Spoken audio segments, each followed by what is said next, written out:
द्रोणाचार्य ने कटवा लिया था, दक्षिणा में मांग लिया था।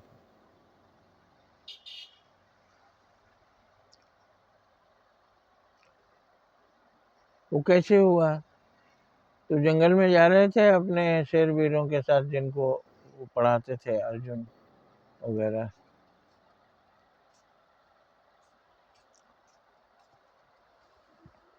इनके आगे आगे कुत्ता भौंकता हुआ जा रहा था, हिरण का पीछा कर रहे थे।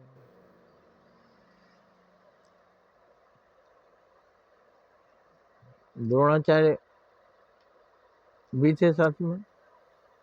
एकलव्य देखा बहुत शोर कर रहा है, और गुरु की मूर्ति बनाकर वो सीख रहा था। तो कुत्ता का कोई दोष नहीं, लेकिन शोर नहीं होना चाहिए, कुत्ता भी नहीं मरना चाहिए।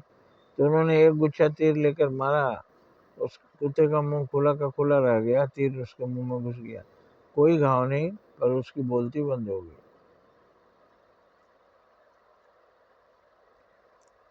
इन लोगों ने देखा कौन है भाई। एकलव्य को देखकर सोचे, इतना बड़ा धनुर्धर, इतना बड़ा कुशल वीर, ये अगर महाभारत में रहेगा और कहीं कौरवों की तरफ हो गया तो और युद्ध 18 दिन का है। उसने वो तो उससे पूछा, तो द्रोणाचार्य ने कह दिया कि मैं ये युद्ध 1 दिन में खत्म कर सकता हूँ।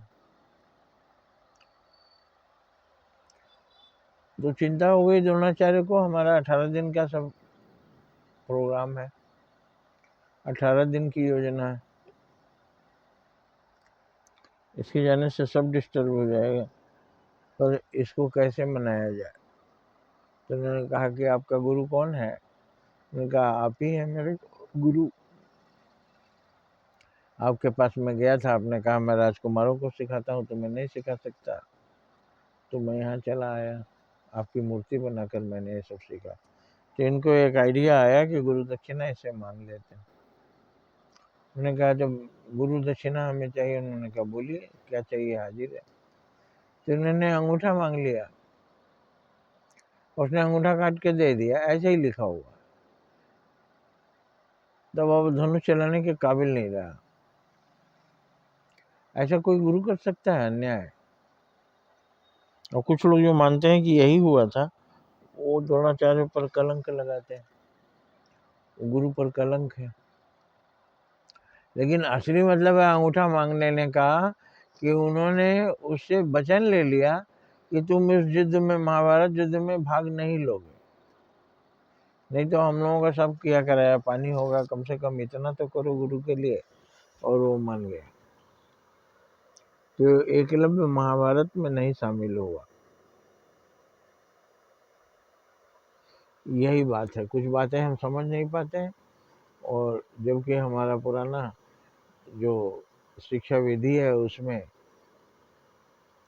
कुछ कहानी के रूप में ही सुना दी जाती है, और फिर उसका अर्थ बताया जाता है। आशा है आप इसका अर्थ समझ गए होंगे। उसको अवसर नहीं दिया, उससे वचन ले लिया। इसी को तत्वार्थ बोलते हैं, सही मीनिंग तक पहुंच जाना, उसके तत्व तक पहुंच जाना ही तत्वार्थ होता है। जय हिंद, जय भारत।